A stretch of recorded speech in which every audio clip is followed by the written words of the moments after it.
A major new WWE storyline is planned for returning stars. Plus, scrapped WWE World Title plans have been revealed, and WWE are bringing back another classic event. It is all in the wrestling news right now. Kevin Owens and Sami Zayn have the bloodline in the rearview mirror now, and they are turning their attention to the tag team division. I love the idea of Sami and Kev throwing themselves into the doubles and bringing that division up with them. Yes, I do as well. They're a tremendous pair of lads, and best of luck to them, but their reign could be in jeopardy.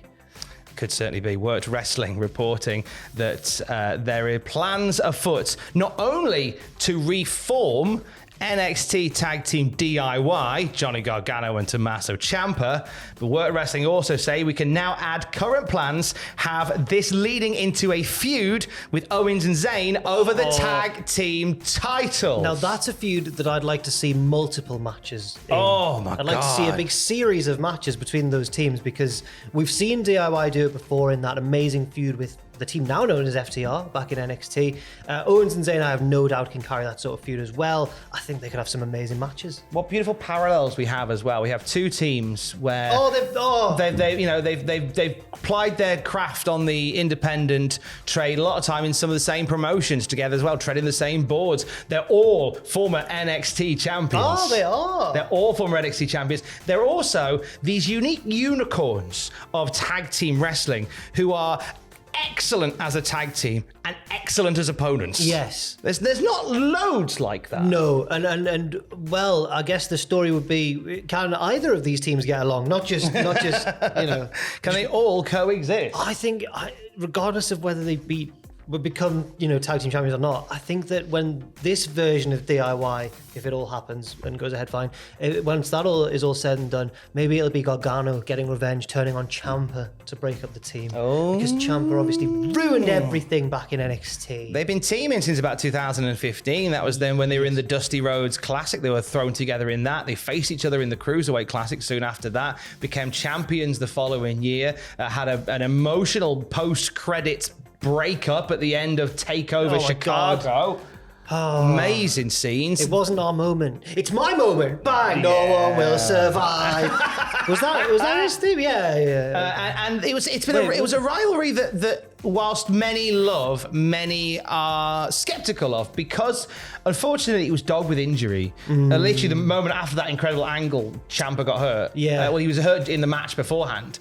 And then he took time away. And then when they came to blow it off later on, Ciampa suffered an injury again. Yeah. Gargano suffered injuries. They never, they managed to get to the end of the story during the pandemic. We had that one final beat cinematic wrestling match in 2020. Yeah. And again, there's a lot of criticism that it was a match that was somewhat of an over-egged pudding. A little bit. I can appreciate that side of things. We saw them reunite a little bit in the end of 2021 as they were making way for the new breed of NXT. We had Ciampa putting over Bron Breakker. We had Johnny Gargano putting over Grayson Waller. Yes. And they've kind of their paths diverged, and Gargano went away for a bit. Ciampa got injured, and they found themselves both on Raw now. Yeah, and while we're still waiting for Ciampa to oh no, he came out last week. Came out last week. Yeah.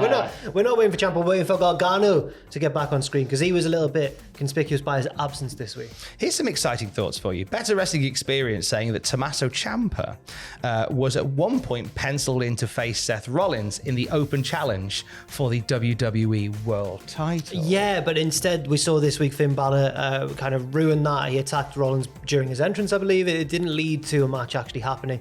And then Ciampa came out shortly after that and faced The Miz and defeated him. So it seems like that was rewritten, but the original plan would have been for Ciampa to face Rollins, which I would have very much liked to have seen.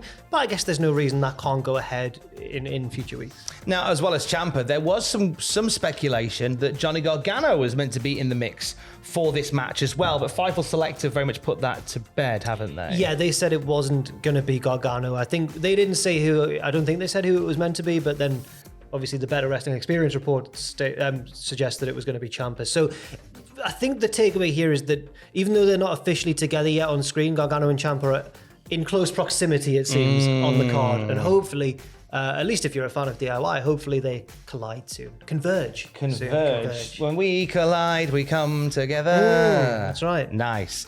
So keep an eye on Ciampa and Gargano versus Owens and Zayn at some point. They'll hopefully. Create so many... Oh, never mind. I was going to go, they'll create so many bubbles because we're going to Biffy Clyro thing. No, nice. No, nice. I've lost all confidence in that. Angels fall to the floor like they would if I was captain. That's and a great other one. songs. Yeah. So many other songs. Everywhere I look, someone No. Okay. So my favourite Biffy Clyro song is I'm out of my brace and back wearing sweatpants with holes in the knees. Oh, an earlier one. An earlier one. That's not a Biffy Clyro song. That is a caption on an Instagram post from Dakota Kai. Which is good news because Dakota Kai has been dealing with injury recently, and this seems to imply that she's at least somewhere further down the road to recovery. Yeah, I think she's a miss on SmackDown with Bayley and Io Sky. I'm fully a Dakota guy. Oh, nice. I think that she'll be... I think we'll notice how much we've missed her once she's back, certainly. Are you a Matt Cardona guy? Yeah, but... Oh, we had to think about it. No, I am, but well, I know this story, and I'm more a fan of the person he's calling out. So I need to take sides here. Okay, well, the rider taker himself has tweeted yesterday, happy birthday, Impact Wrestling. Impact had their birthday yesterday. If you ever need me to save your company and your digital media title from Joe Hendry, let me know. So... I mean, the little sneaky tease for maybe another Impact run for Cardona. No, I fear now. I'm a huge fan of friend of the channel, Joe Hendry. Say his name and he appears and all that. But I shouldn't have said it. Could you imagine? Imagine if he was here for the end of the video. But what a great outro that would you've set that up now, and now they're going to expect it, and he's not. What a great outro. One of us is going to have to try and come on and do a Joe impression to try and save it. Not if he's here. He's not here. So basically, stop. I think that whenever Joe Hendry has defended the Digital Media Championship, I've had full confidence in him retaining the belt because he does a lot of digital media content for Impact Wrestling. And I'm like, well, Moose isn't going to do more digital media stuff than Joe Hendry, so Joe Hendry's probably going to retain. Hooray. Now I fear for his title reign. With Cardona. If there's anyone who's like the king of digital media in wrestling, it's Matt Cardona. Who knows? Impact Slammiversary round the corner, July the 15th. I had a chat all about it with the number one contender for the Impact World title. The man will be main eventing against world champ Alex Shelley. I had a chat with Nick Aldis this week. You can hear the whole thing exclusively on the Cultaholic podcast feed. Nick Aldis and I, we chat about, of course, his dastardly attack on Alex Shelley on Impact on Thursday, just gone. Awful. We talk about being in the middle of a rumour mill and the burning desire to respond to news reports about yourself and how you resist it. He also gives us an update on Mickie James, and we play a rousing game of Slammiversary Would You Rather as we celebrate the history of TNA. Fantastic. That's on the podcast feed, waiting for you right now. There could be very soon a AEW video game waiting for you on your mobile device. Yes, in a press release recently, Warner Brothers Discovery Sports and AEW announced the development of a new casual mobile game called AEW Figure Fighters. The free-to-play game will feature 3D animated versions of AEW wrestlers battling it out in the ring. I'm reading directly from the press release if you can't tell, allowing fans to expand their fandom and love for the show. Fans will be able to collect and level up their favorite wrestlers, play in various game modes, and complete numerous challenges. AEW Figure Fighters is in early development and planned for release in 2024. Sign up for the latest updates and announcements at www.aewfigurefighters.com. So another wrestling mobile game on the horizon. Yeah, AEW seem to quite enjoy these mobile games, don't they? Thoughts and prayers for Darkside Phil. He's going to have to do twice as many streams now. Meanwhile, back in WWE, we talked earlier in the week about a few classic events coming back.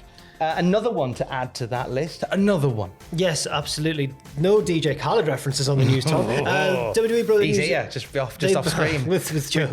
You two, stop chatting. Get to you in a minute. WWE broke the news yesterday that they will present Fastlane on October the 7th at Gainbridge Fieldhouse, Indianapolis. This will be the first Indianapolis, Indiana. I'm just going to throw in the state name as well. This will be the first Fastlane event since 2021. So it's not been gone for a long time, but it is another instance of WWE bringing back a name that we thought may have gone by the wayside. Exactly. Now since 2015, we've seen Fastlane. Then we missed one in 2020. We missed a lot of things in 2020, let's be honest with you. And it always sat between the Rumble and WrestleMania. This year sat sort of sat beyond SummerSlam before Survivor Series. Interesting place to put it.